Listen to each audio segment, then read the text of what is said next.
My name is Christian Ashley, a seminary student and servant of God, and you are listening to the Let Nothing Move You podcast, a proud Anazal Ministries podcast.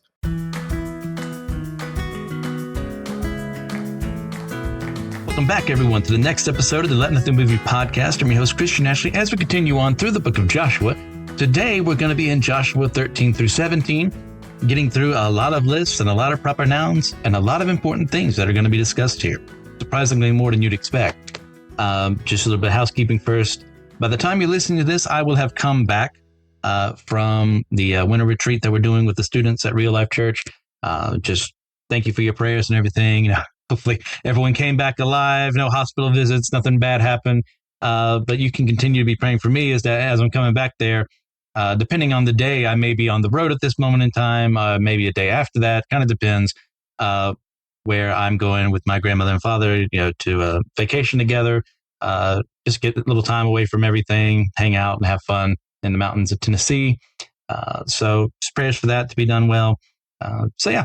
Moving on, let's go ahead and get into this one. We're going to be starting in chapter 13 in verses 1 through 7. Now Joshua was old and advanced in years, and the Lord said to him, "You are old and advanced in years, and there remains yet very much land to possess. This is the land that yet remains.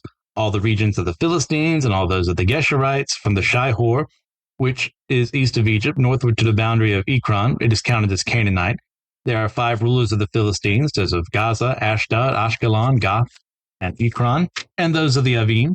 In the south, all the land of the Canaanites, and Meara that belongs to the Sidonians, to Aphek, to the boundary of the Amorites, and the land of the Gebalites, and all Lebanon, toward the sunrise from Baal-Gad, below Mount Hermon to Lebo-Hamath, all the inhabitants of the hill country from Lebanon to Misrephoth-Maim, even all the Sidonians. I myself will drive them out from before the people of Israel. Only allot the land to Israel for an inheritance, as I have commanded you. Now therefore divide this land for an inheritance to the 9 tribes and half the tribe of Manasseh." This is the start of many chapters in Joshua where we stop the war narrative.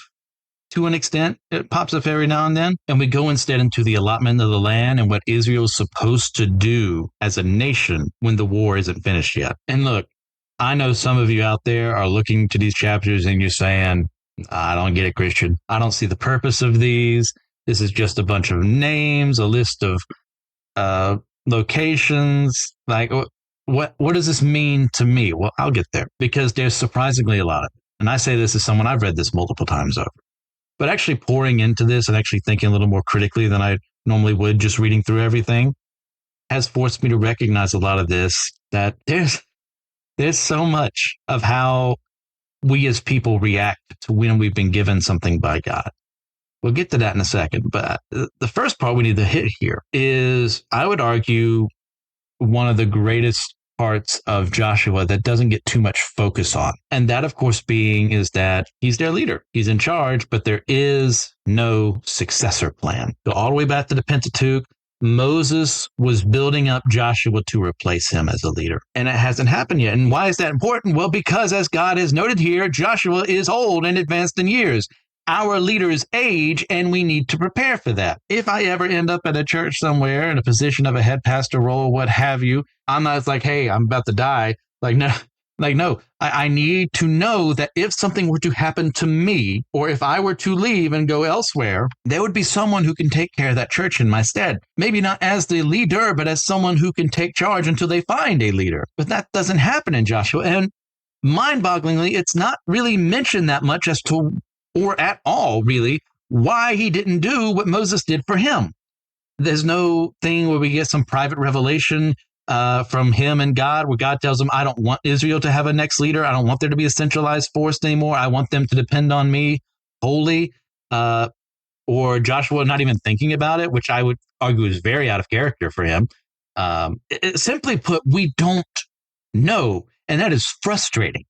As someone who loves understanding things, as someone who loves having as much knowledge as possible, for whatever reason, God decided he didn't want that written down. That's just something he and I are going to have to take up when it's nighttime before the throne. There'll be many other things that are far more important, but I'm going to have the question. And what we have here is God acknowledging this and pointing it out to Joshua. And maybe there's some part of him who goes, maybe I should have prepared more or something. Maybe he thinks Caleb's going to be the guy next because he's a little younger than Joshua. Who knows?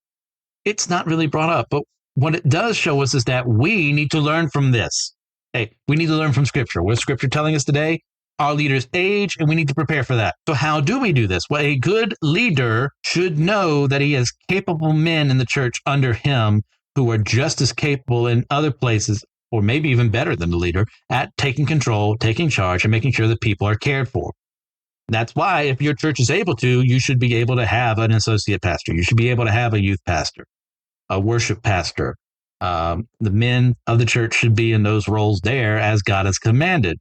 If you're able to do that. If you're not, there should still be people in the church that the pastor is equipping to be able to teach when he's not there, or, that have gifts of their own. They're able to go to Sunday school or something like that, Bible study, what have you, to teach the people of the Lord, so that, God forbid, pastor gets sick or dead or something else, like there's someone there to replace him so that the church is still able to function.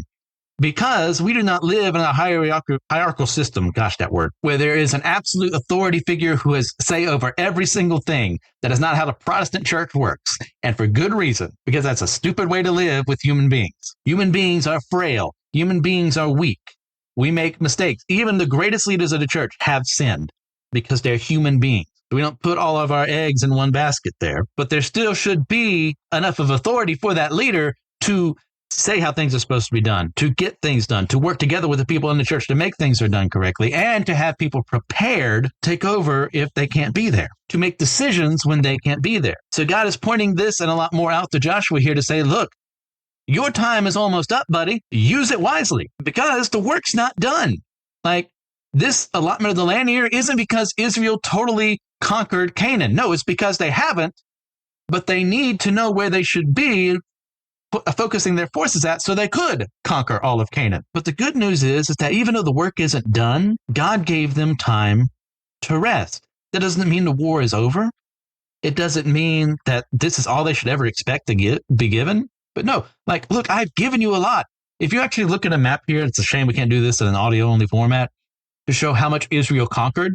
Like, man, that's pretty impressive. It's not everything, but it's more than half. They've got plenty for right now, and they're going to get more if they had done what they were supposed to do. Now, later, God will give them that under the leadership of David and Solomon.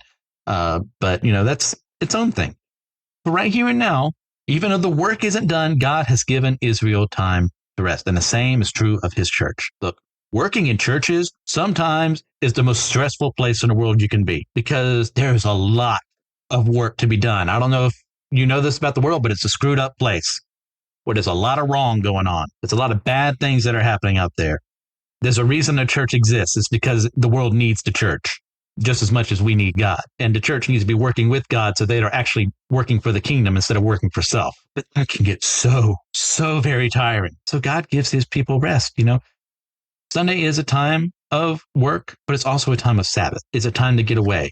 For leadership especially, not just leadership, AV team, greeters, small group leaders, children's ministers, so on and so forth. It's work, but it's work that's meant to give people rest so that they can find another rest later on. Like one of the pastors, I work with one of my mentors, he would take Fridays off for himself because Sunday wasn't a day of rest. Like, it was a day of work.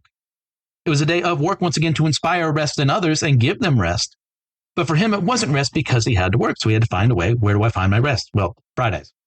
Unless there's an absolute emergency, that's my day off. I'm not doing anything because he needed rest. Otherwise, he would grow belligerent. Otherwise, he would grow cranky, resentful, spiteful, hateful of the people he's supposed to be serving. And that's a terrible place to be in as a leader. It's a terrible place to be in as a church. If the church is restless, the church isn't doing its job as well as it could. But God, knowing us, gave us that day of rest, but also told us, hey, every now and then, take a break beyond what I told you to do because you need it. You need time to recharge. You need time to get your act together. You need time to spend time with me because ironically, working in a church can take you away from God if you're not careful. But it also doesn't mean losing sight of everything else. It means for a time, I'm taking rest. For a time right here in history, Israel is taking rest so that they can go and work, not so they can go off and slack off.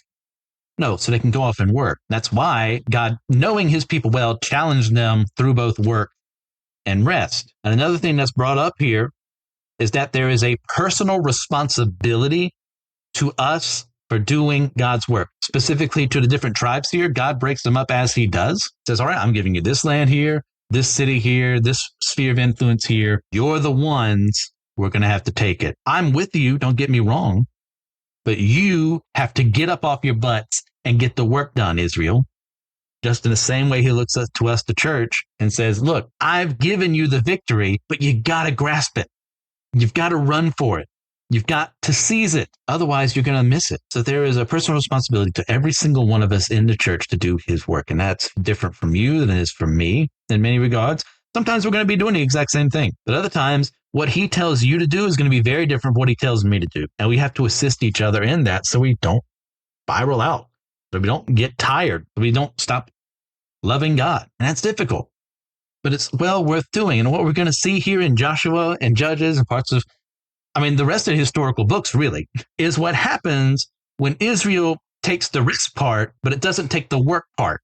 It doesn't take the action step of loving God well, of serving him well, because, well, they like being comfortable. They like not, having to worry about this. They like whatever makes them feel good.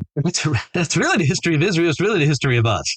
When you actually pay attention to the historical narrative of the Bible, you're going to see exactly that. God preserves them. God keeps them safe. Israel says, thanks, God. We love you, God. Let's worship you. Israel stops worshiping as much. They get a little tired. They get a little resentful. They go, oh, we can do whatever we want. And God says, all right, you can't be doing that. Punishes them.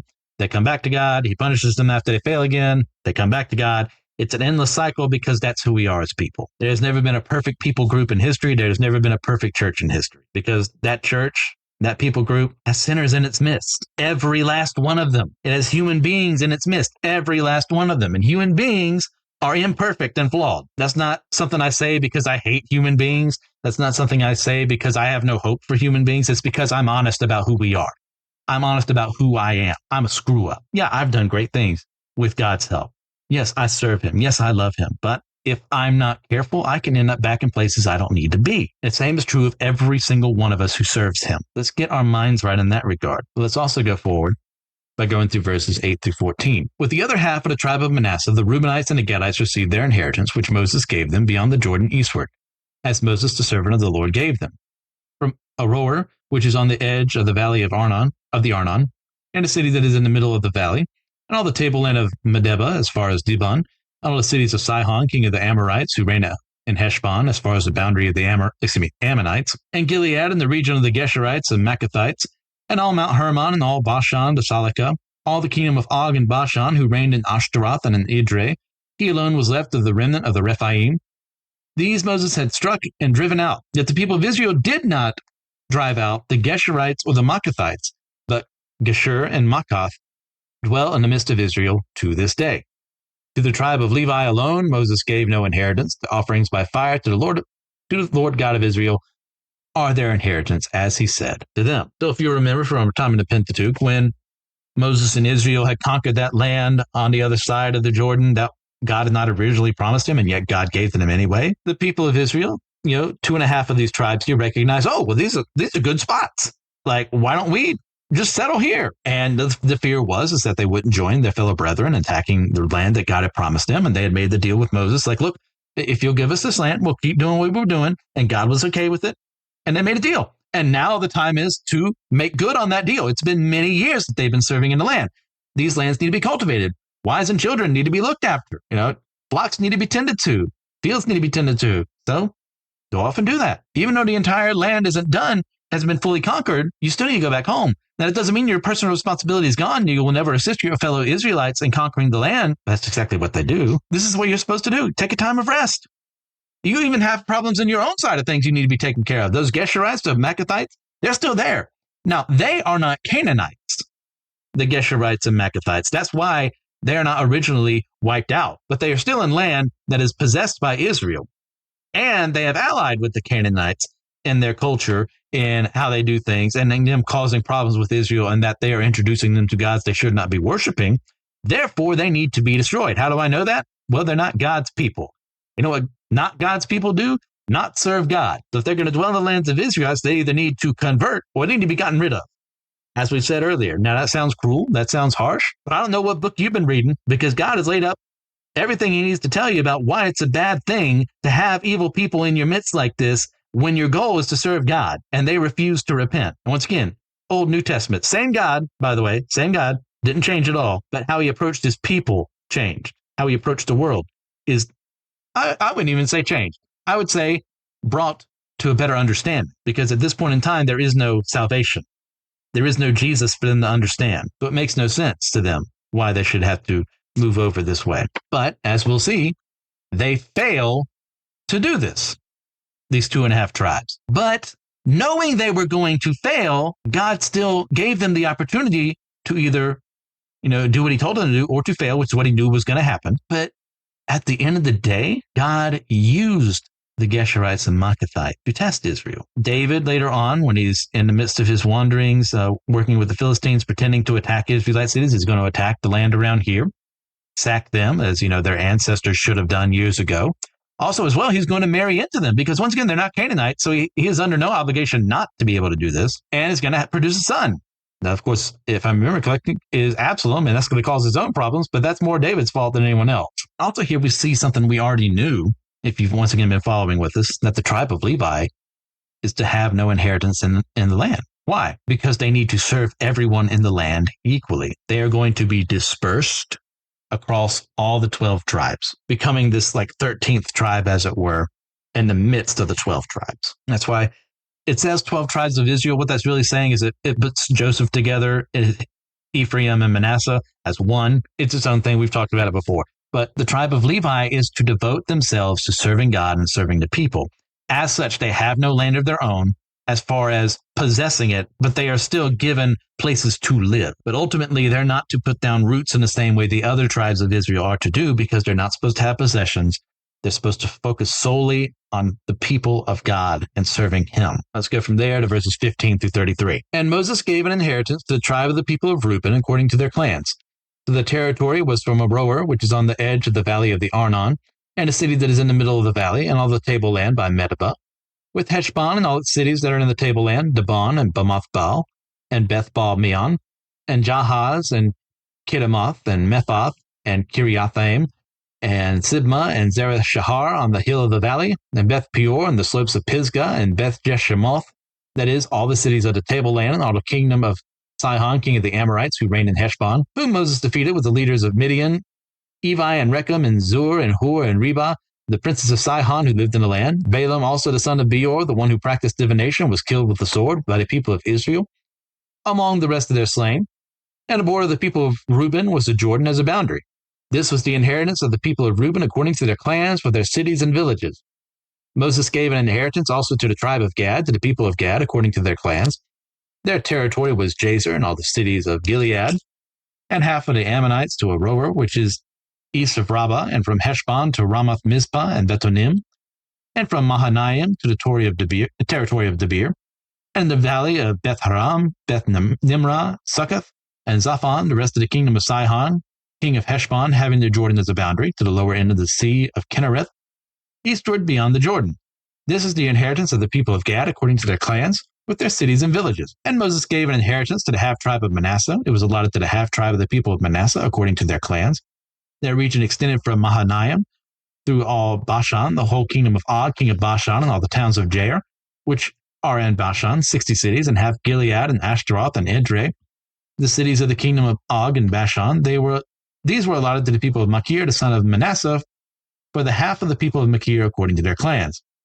These are the inheritances that Moses distributed in the plains of Moab beyond the Jordan, east of Jericho. But to the tribe of Levi, Moses gave no inheritance. The Lord God of Israel is their inheritance, just as he said to them. We'll see something here that's brought up in other chapters that I'm not going to bring up there, but for right here, understand this is happening every single one of these tribes. And that these lands right here, they're all being divided according to family lines in order for that spot to remain within the family throughout the generations of Israel's life as a country, and to prevent other tribes or people from within the tribe from growing greedy and taking what wasn't theirs to own. Going back to the Pentateuch, we see God is saying, look, when I give you the land, I'm going to give you, based on your family allotment, this space here. You're to develop it as I tell you to make yourselves rich in that way, to give offerings to me, so that you all have this and it stays within your family. So that, when you have the time of Jubilee, even if something were to be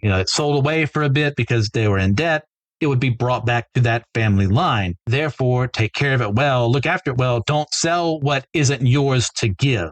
What I give you is what I have given you as your ultimate landlord and authority. You have no right to give this away to anyone else permanently. It is mine to give to you and give back to you if you were to lose it. So the idea being is that each family was tasked to govern their land well, to look over the fields well, their children well, the families well, in the spirit of trusting God, since they were always reliant on Him for the harvest, for their monetary concerns, for their sacrifices. That way they didn't have to depend on anyone else. That was the ideal. Unfortunately, ideals are very hardly realized in this world because people corrupt them. You would have many parts in Israeli history where they would take land that wasn't theirs, sell it off because a family was in debt, and never give it back to them because there was no year of Jubilee, as was supposed to be practiced. Other times you'd have foreign people come in and take over land that wasn't theirs and wouldn't be given back to the people. The idea being is that Israel lost its way. Imagine that. But where they're starting off is good, because the intention, the ideal is that they trust in God to watch over their land. It is not God's fault that His people ruin what He designs. It is the fault of the people, not God. And we also see here that God had blessed, Joseph way back when we discussed him in Genesis. He'd been blessed him the entire time, but He blesses him even more, and that he has two sons. But not only that, they are considered to be two separate tribes, one of which was so large that they needed an extra inheritance. God, as far as I'm remembering, doesn't promise this to Joseph. And yet, what does God do? Go beyond what He promises. Gives in abundance. And this is supposed to be assigned to Israel, supposed to be assigned to these tribes here. Look, I'm giving you what you haven't earned, what you haven't deserved, what is mine to give you, because this is my inheritance to give you, because I promised this to your father Abraham. The Canaanites, they're not the real leaders here. They're not the real owners here. They're a bunch of squatters. They're a bunch of losers who had no right to this land. I let them live here, don't get me wrong. But because they didn't repent, because they didn't follow after me, it's yours. Because it was already yours to begin with. Let me give you what I promised you and more. Let me increase the bounty of your fields. Let me increase the numbers of your family line. Just trust me. And the sad fact of the matter is, this is not what happens. The people rebel. The people don't listen. When all they had to do was just do what God told them to do. That's easy enough to say, yes. And I'm guilty of that most days of my life. And yet, the simplicity of it all is something we should look at here when it comes to them and when it comes to us. How easy is it to just give up everything to God? Well, depending on how resistant you are to it, not too easy. Or if you know better, it should be extremely easy. And yet we're going to see time and time again in their lives and our own lives, all we have to do is surrender. All we have to do is do what we're told to do. And when we don't, we're suddenly shocked. Oh, why did this happen? Why did these bad things happen to me? Lord, why? And he's like, really? Don't you remember what you said you'd do? Don't you remember what I said I'd do to you if you did do this or you didn't do this? Don't come complaining to me. You know better. So keep all that in mind as we're going through the next couple chapters here, and as well as we get into the book of Judges. Like, there's a reason judges are needed to be brought up in Israel, because Israel needs judging. But that's for the future. For right now, let's go to chapter 14, verses 1 through 5. These are the inheritances that the people of Israel received in the land of Canaan, which Eleazar the priest and Joshua the son of Nun and the heads of the fathers' houses of the tribes of the people of Israel gave them to inherit. Their inheritance was by lot, just as the Lord had commanded by the hand of Moses for the 9 1/2 tribes. For Moses had given an inheritance to the 2 1/2 tribes beyond the Jordan. But to the Levites he gave no inheritance among them. For the people of Joseph were 2 tribes, Manasseh and Ephraim, and no portion was given to the Levites in the land, but only cities to dwell in with their pasture lands for their livestock and their sustenance. The people of Israel did as the Lord commanded Moses, they allotted the land. And here we get a very important distinction. I mentioned it earlier, but this is not Israel's conquest that wins them today. It is God giving them an inheritance. Yes, Israel was in a war with the Canaanites. Yes, Israel conquered the land, but that didn't justify them taking the land. What justified them taking the land is that it was theirs, and God had given it to them in an inheritance, because God is the ultimate authority of who lives where and who lives where. And who is supposed to be in charge of a land. Sorry, I repeated myself. The Canaanites, once again, they're a bunch of squatters, essentially. This isn't their land. God allowed them to live there. Don't get me wrong. But what did they do with what God allowed them to do? They took advantage of him. They took advantage of the land that he gave them, and they dared to profane it with their terrible rituals, with the evil they committed, with their unrepentance. So they have no right to tell God, we don't deserve to be uprooted from this land. This is ours. No, it's not. He gave it to them for a time, but it was also his to take away because of unfaithfulness, just as he'll do to Israel, by the way. So don't think, oh, this is just God showing favoritism, but no, he's going to do the exact same thing to Israel multiple times over in their history. And it's by his grace alone that they're able to have a land right now after 1947. They didn't earn it. They didn't do anything to deserve it. And yet God gave it to them anyways, because he loves them. Anyone who tells you otherwise does not know God as well as they think they do. That's their land.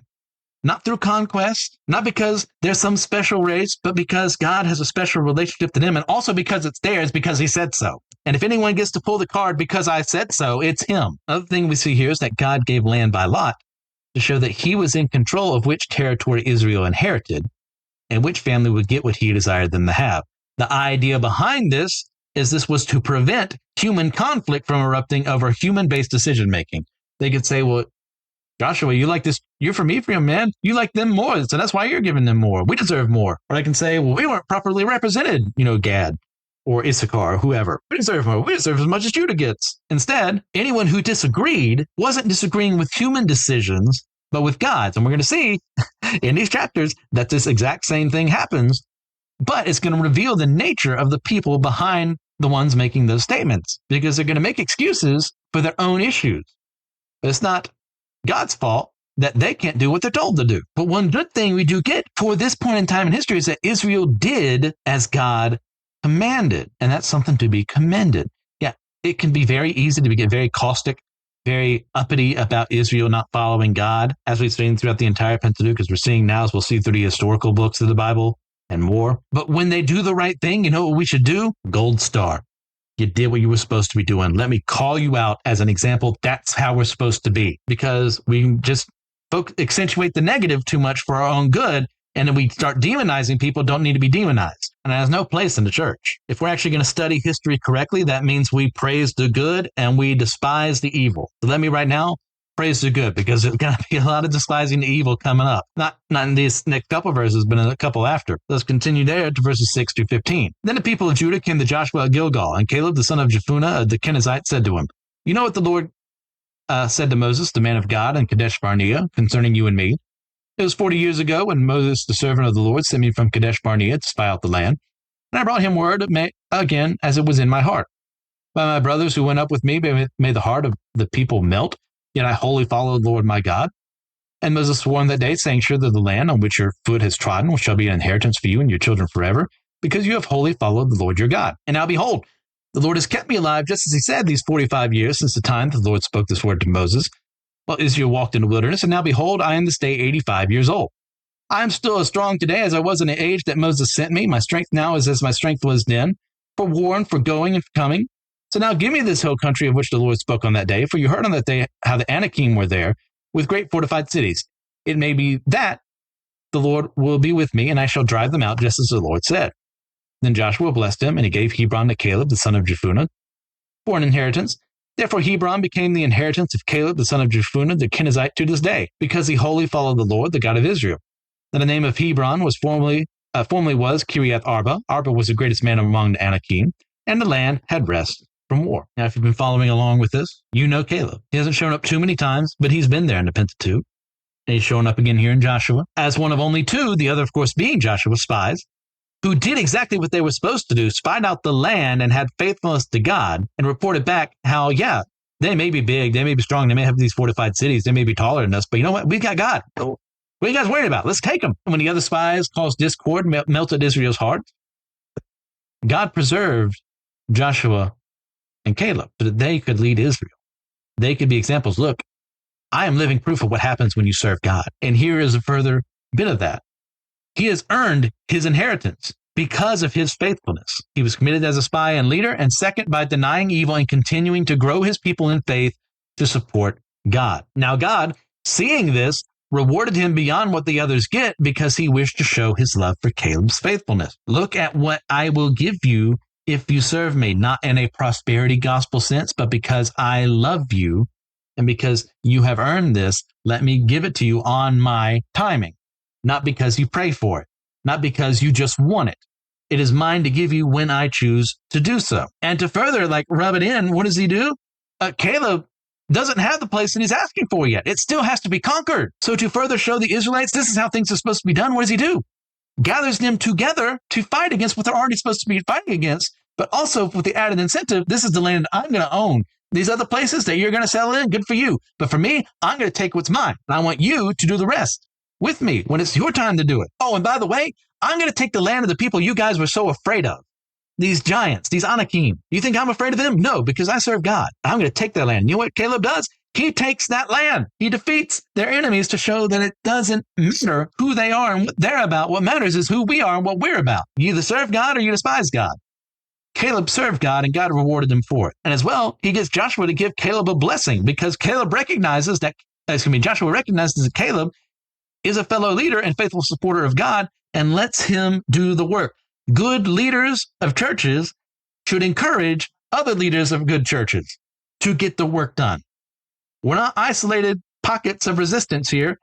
We work in a greater group. We work with other churches to get things done when those churches are doing the correct thing. There are churches out there that know nothing of God and pretend that they do, and we have no business with them. But for those who are actually getting the work done, follow them, seek them, get the work done. And an important part we need to discuss here too is at the very end, and the land had rest from war. Does that mean the war is over? Does God say the conquest is over there? No. Once again, there was rest in the land, but it was not peace. The goal of total inheritance had not occurred yet. Yet God was faithful enough to Israel to give them time for rest, knowing what they would do with that rest, because he loves them more than they love him. And if that's not the story of our lives, I don't know what else is. We've got more to cover today, so we're going to go through chapter 15, 1 through 19. The allotment for the tribe of the people of Judah, according to their clans, reached southward to the boundary of Edom, to the wilderness of Zin at the farthest south. And the south boundary ran from the into the Salt Sea, from the bay that faces southward.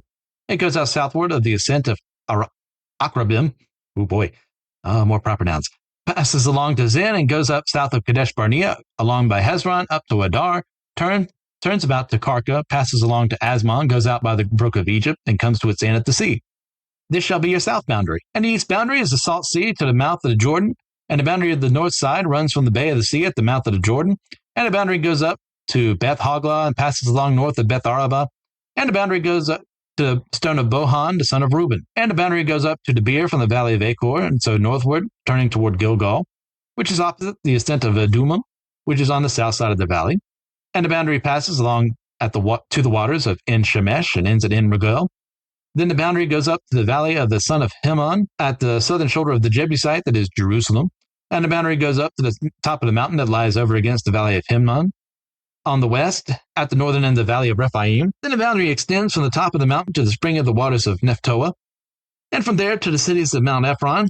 Then the boundary bends back to Bala, that is Kiriath Jearim, and the boundary circles west of Bala to Mount Seir, passes along to the northern shoulder of Mount Jearim, that is Cheshalon, and goes down to Beth Shemesh, and passes along by Timnah. The boundary goes out to the shoulder of the hill north of Ekron, then the boundary bends around to Shikaron, and passes along to Mount Bala and goes out to Jabneel. Then the boundary comes to an end at the sea, and the west boundary was the Great Sea with its coastline.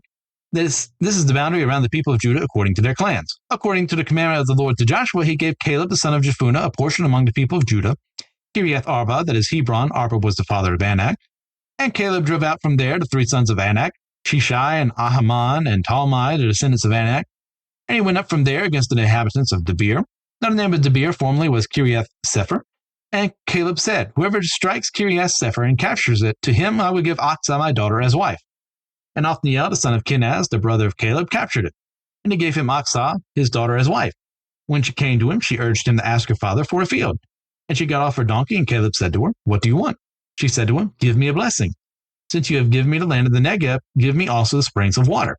And he gave her the upper springs and the lower springs. Guys, I promise it's only going to get worse with the proper nouns. This is not meant for a man with a lisp and a stutter that I actively have to fight against every time I talk. But we're going to get through it, I swear. Let's get to Judah.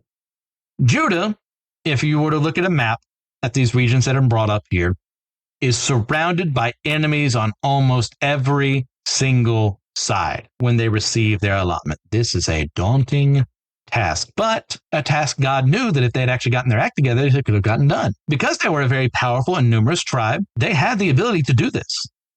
But even more, if they'd have faith in him, they could have gotten it done. Now, history will show that they failed at this time to do so, not because of the strength of their enemies, but because of their weak and faithless hearts. Yet despite this, God still preserved them as he promised to. There's something important to glean from there, and that, yeah, God knows they're going to fail, and yet despite that, preserves them because they are his people. None of my Bible scholars out there, 13 through 19 is going to sound fairly familiar. Well, that's because we're going to get more of that in the book of Judges. The tale of Othniel is going to be retold, expanded upon there.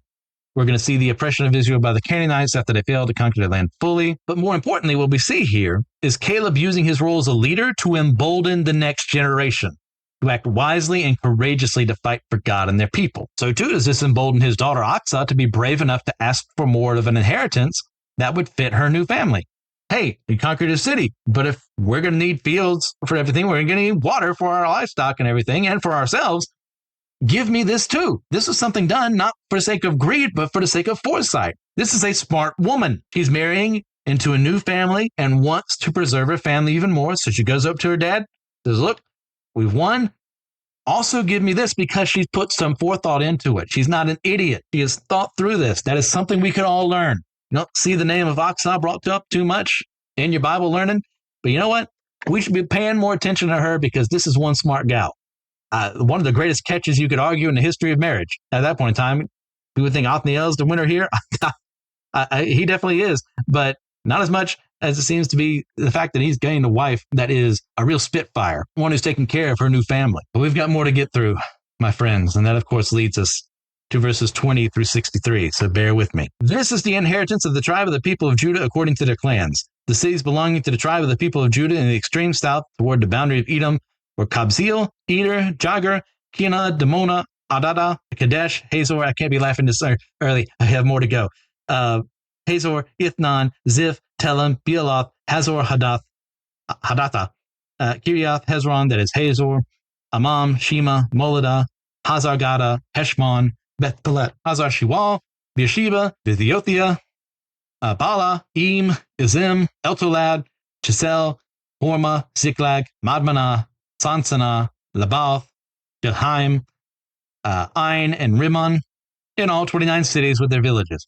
And in the lowland, Eshtael, Zorah, Ashna, Zanoah, Inganim, Tapua, Enam, Jarmuth, Adullam, Soka, Akazah, Sharaim, Adithaim, Gedera, Gederothaim, 14 cities with their villages. Zanan, Hadasha, Midgal, Gad, Delian, Mizpah, Joktheel, Lachish, Bozkath, Eglon, Eglon, Kaban, Lamam, Chitlish, Gederoth, Beth Dagon, Nama, and Makkedah, 16 cities with their villages. Libnah, Ether, Ashan, Iftah, Ashna, Nazib, Kala, Akzib, and Marashah, 9 cities with their villages. Ekron with its towns and its villages, from Ekron to the sea, all that were by the side of Ashdod with their villages. Ashdod, its towns and its villages. Gaza, its towns and its villages, to the brook of Egypt and the great sea with its coastline. And in the hill country, Shamir, Jatir, Soka, Dana, Kiryas Sana, that is Debir, Anab, Eshtamal, Anim, Goshen, Holon, and Gilo, 11 cities with their villages. Arab, Duma, Ishan, Janim, Beth Tapua, Afaka, Hamta, Kiriath Arba, that is Hebron, and Zior, 9 cities with their villages. Maon, Carmel, Ziph, Juta, Jezreel, Jokdeam, Zanoah, Cain, Gibeah, and Timnah, 10 cities with their villages. Halhul, Besur, Gedor, Marath, Bethanath, and Elkatan, 6 cities with their villages. Kiriath Baal, that is Kiriath Jearim, and Rabbah, 2 cities with their villages. In the wilderness, Beth Araba, Midden, Sekaka, Nibshan, the city of Salt, and Engedi, 6 cities with their villages. But the Jebusites, the inhabitants of Jerusalem, the people of Judah, could not drive out. So the Jebusites dwell with the people of Judah at Jerusalem to this day. I need like a medal for that. All right, what does all that mean? Well, that's what Judah owns, or should own. Judah, as a prosperous tribe, as a numerous tribe, has been given enough land and more for their needs if they did what they were supposed to do. And yet, as we will see, I mean, just the very end there, just one city is mentioned out of there where the Canaanites aren't driven out, but so much more. The Philistines aren't driven out. Many of the other Canaanites aren't driven out because they didn't have their hearts and minds right, because they weren't following God. And it's not going to be until the time of David that they're able to sack and conquer Jerusalem fully. That, you may know, is hundreds of years after the fact when it should have been right here and now. And it's a sad story we're going to hear time and time again, especially as we continue on. We read all of chapter 16, verses 1 through 10. The allotment of the people of Joseph went from the Jordan by Jericho, east of the waters of Jericho, into the wilderness, going up from Jericho into the hill country to Bethel. Then going from Bethel to Luz, it passes to Athroth, the territory of the Archites. Then it goes down westward to the territory of the Japhletites, as far as the territory of lower Beth Horon, then to Gezer, and it ends at the sea. The people of Joseph, Manasseh, and Ephraim received their inheritance. The territory of the people of Ephraim by their clans was as follows. The boundary of their inheritance on the east was Ataroth Adar, as far as upper Beth Horon, and the north is Mikmethoth. Then on the east, the boundary turns around towards Tanah Shiloh and passes along beyond it on the east to Genoa. Then it goes down from Genoa to Ataroth and to Nara and touches Jericho, ending at the Jordan. From Tapua, the boundary goes westward to the brook Kana and ends at the sea. Such is the inheritance of the people of the tribe of Ephraim by their clans, together with the towns that were set apart for the people of Ephraim within the inheritance of the Manassites. All those towns were their villages. However, they did not drive out the Canaanites who lived in Gezer. So the Canaanites have lived in the midst of Ephraim to this day, but have been made to do forced labor.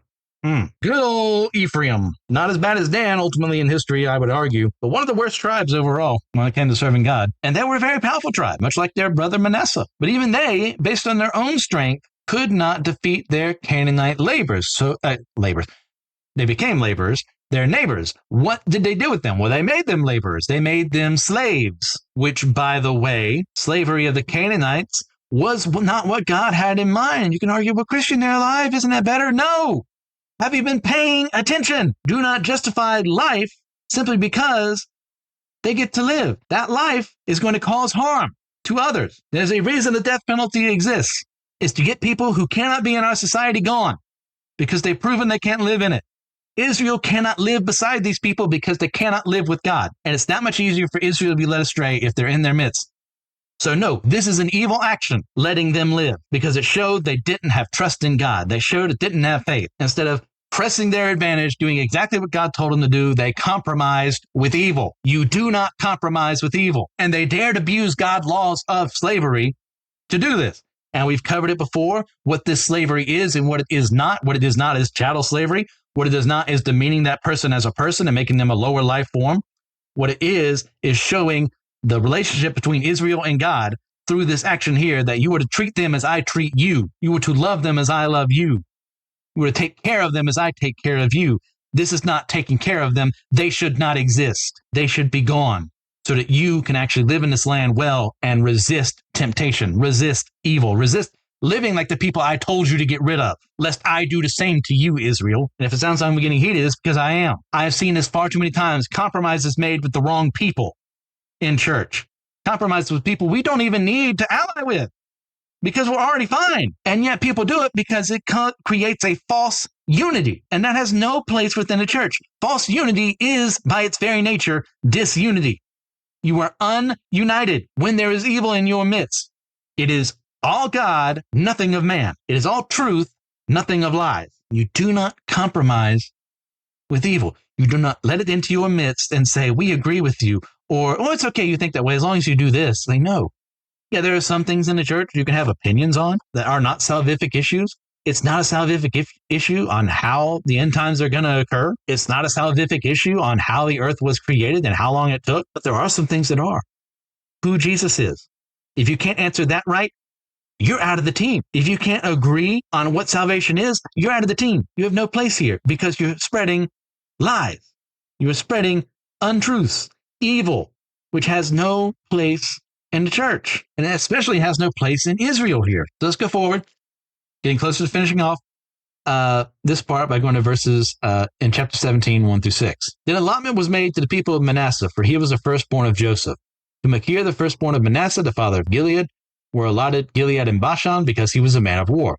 And allotments were made to the rest of the people of Manasseh by their clans, Abiezer, Helek, Azriel, Shechem, Hefer, and Shemida. These were the males descendants of Manasseh, the son of Joseph, by their clans. Now Zelophehad, the son of Hefer, son of Gilead, son of Machir, son of Manasseh, had no sons but only daughters. And these are the names of his daughters: Mahlah, Noah, Haglah, Milcah, and Tirzah. They approached Eleazar the priest and Joshua the son of Nun and the leaders and said, "The Lord commanded Moses to give us an inheritance along with our brothers. So according to the mouth of the Lord, he gave them an inheritance among the brothers of their father. Thus there fell to Manasseh 10 portions, besides the land of Gilead and Bashan, which is on the other side of the Jordan. Because the daughters of Manasseh received an inheritance along with his sons, the land of Gilead was allotted to the rest of the people of Manasseh." There's a lot of callbacks here in these chapters. So if you haven't been paying attention, there's very little I can do. Because back in the day, when we discussed the daughters of Zelophehad coming up to Moses, what was the issue? Well, the issue was by law, they couldn't inherit anything, and their children couldn't inherit anything. It would be lost to another tribe, whoever they married, and that would disgrace their ancestors who were supposed to be receiving an allotment based on family. And so what did Moses do? He went to God. God spoke about it. God allowed the situation to happen in the first place, knowing this would happen, and prevented evil from spreading by allowing a momentary crisis to occur so that further crises would not occur. He then offered assurances in the law to accommodate women in need and gave them an inheritance when there is no male heir in the family, showcasing God's love of women. That horrible God who hates women and doesn't care about them. He just wants to take away their rights. He wants to take away their freedoms. He doesn't care about them as people. That same God, well, he did this, almost like he loves his creation. Almost as if you pay attention to what he actually says and what he actually does, you can't have that thrown up against him, almost like you're in the wrong to say that God doesn't love women or that God favors men above women, simply because there are roles that one gender is supposed to do and the other is supposed to do. Foolishness, stupidity, evil has no place in the church to contradict him. So in light of all this, Joshua wisely follows in the steps of Moses to make sure that they are looked after years after the decision had been made. I cannot stress that enough. This happened years ago, and yet God brings it up, Joshua brings it up, to protect the people they already agreed to help out, because God doesn't forget his people. And we continue seeing how he doesn't forget his people and what they do by finishing off today in verses 7 through 18. The territory of Manasseh reached from Asher to Michmath, which is east of Shechem. Then the boundary goes along southward to the inhabitants of En Tappuah. The land of Tappuah belonged to Manasseh, but the town of Tappuah on the border of Manasseh belonged to the people of Ephraim. Then the boundary went down to the brook Kanah. These cities to the south of the brook among the cities of Manasseh belonged to Ephraim. Then the boundary of Manasseh goes on the north side of the brook and ends at the sea. The land to the south being Ephraim's, and that to the north being Manasseh's, with the sea forming its boundary. On the north Asher is reached, and on the east Issachar. Also in Issachar and in Asher, Manasseh had Beth Shean and its villages, and Ebleam and its villages, and the inhabitants of Dor and its villages, and the inhabitants of Endor and its villages, and the inhabitants of Tanakh and its villages, and the inhabitants of Megiddo and its villages. The third is Naphath. Yet the people of Manasseh could not take possession of those cities, but the Canaanites persisted in dwelling in that land. Now, when the people of Israel grew strong, they put the Canaanites to forced labor, but did not utterly drive them out. Then the people of Joseph spoke to Joshua, saying, "Why have you given me but one lot and one portion as an inheritance, although I am a numerous people, since all along the Lord has blessed me?" And Joshua said to them, "If you are a numerous people, go up by yourselves to the forest, and there clear ground for yourselves in the land of the Perizzites and the Rephaim, since the hill country of Ephraim is too narrow for you." The people of Joseph said, "The hill country is not enough for us, yet all the Canaanites who dwell in the plain have chariots of iron, both those in Beth Shean and its villages, and those in the valley of Jezreel." Then Joshua said to the house of Joseph, to Ephraim and Manasseh, "You are a numerous people and have great power. You shall not have one allotment only, but the hill country shall be yours, for though it is a forest, you shall clear it and possess it to its farthest borders. For you shall drive out the Canaanites, though they have chariots of iron, and though they are strong." What else is there to say? Manasseh, Ephraim failed to do as God instructed them to, and then forced the situation again to gain more land east and west of the Jordan because they couldn't drive out the Canaanites. They had large numbers, but failed to have a large faith. They even dared by proxy to say that God was unfair on his allotment of the land simply because they weren't faithful enough to conquer what he had promised them. They blamed their problems on God and iron chariots rather than their own shortcomings, and this is their fault solely. God had given them the promise. Every single time God sent his people into battle on his terms when they were right with him, they won. There would be no defeat. Why would there be? Why would God allow it to happen? It is only when Israel was not following him with their whole hearts that they lost. They had learned nothing from Ai. They had learned nothing from Achan. None of these tribes. If they had removed the evil from their hearts, if they had solely depended upon God, the entire land would have been theirs, and the history of the world would have been forever changed. There would have been no Philistines. There would have been no Phoenicians. There would have been no problems of people within their very midst spreading lies to worship idols unless they talk to people outside of their nation. These idols wouldn't have been there. Baal and Asherah and Moloch and all these gods would have been lost to history if they'd just done their job. And yet they didn't. They blamed things. They said, God, it's your fault you sent us this way. Did they say that exactly? Did they say it's God's fault? No, but that's what they mean. Because remember, God's the one who was signed by Lot, so they couldn't argue against a human being at fault. They're saying it's his fault. This is a heart problem. And it's intellectually and spiritually dishonest because they also blame it on iron chariots.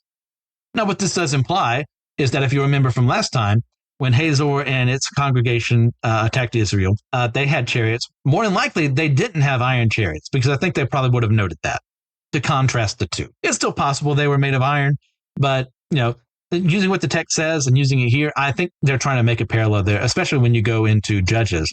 The same argument is thrown out. It was the only reason we lost because they had iron chariots. And there will be that stupid part of, I use air quotes, biblical scholarship that will say, oh, well, God clearly isn't as strong as he says he is because he couldn't overcome iron chariots, which we'll get there when we get there in Judges. But that's patently untrue because you know who had iron chariots in abundance? Egypt, the nation God stole Israel back from to restore as his own. You don't think they had iron chariots? You think that the Canaanites were technologically superior to them? Quit being stupid. Quit being intellectually dishonest.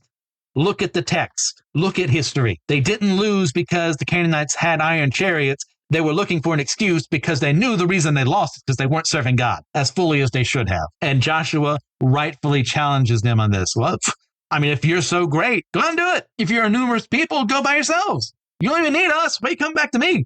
You should have had this. It's in the bag. Oh, it's not because you're numerous. Oh, it's because you don't trust in God. So you think maybe that's why these bad things are happening? Maybe you want to admit your fault there? Because a good leader will make someone do that, make them admit fault when they try and divert it elsewhere. It wasn't really my fault. I couldn't talk to them about Jesus. They're my boss. Oh, I couldn't talk to them about Jesus. They passed me over for promotion, or I don't know them, or I couldn't do the right thing at that moment. There were so many people looking at me. I had to just fit in with everyone else. Excuses. And you know what excuses are to God? Nothing. You think he doesn't know the situation you were in? You don't think he didn't know the situation that Ephraim and Manasseh were in? You don't think he doesn't know the root problem of it all is that they don't trust him? He knows they're lying about this. He knows they're making excuses. Why do we think we're any better? Bring truth to him. Lord, I screwed up because I was weak. Lord, I screwed up because I was afraid, and I need you to give me strength. Make me strong and courageous. What has been the theme of this entire book, and they don't get it. Be strong and courageous. Why? Because I've commanded you. Because I am who I say I am. You either believe me or you don't, Israel. You either believe me or you don't, Christian listening to this. So do we? Or are we going to make excuses? I've seen when getting excuses gets done, and the answer is nothing. If anything, it harms my witness. And we can't afford that in a world that already hates and despises God. Let's get there. Let's be honest about who we are. Let's be honest about what we've done. Let us take things in front of him, ask for forgiveness and full repentance, and get out there and do the work. Well, thank you again, everyone, for listening. Please, if you get a chance, do a 5-star review on your podcasting platform of choice. Helps with the ratings there. It helps find more people. Feel free to share the show with your friends and family members. If you're interested in my own fiction writing, you can find my work at starvingwritersguild.com or on Amazon by searching for the name MC Ashley. If you're all interested in some further solid studies into the Bible and its teachings, then check out the other members of the Anazal Ministries Podcasting Network. You can find me specifically on systematic ecology, why I don't like, Friday Night Frights, Body Swing Bys, and some joyful noises. Contact me at letnothingmoveypodcast@gmail.com. I'd like to extend a special thank you to Joshua Knoll for the editing that he does and for the music he has to the podcast. And with all that in mind, God bless you all in accordance to his will and not mine. Allow me one more time to remind you, let nothing move you.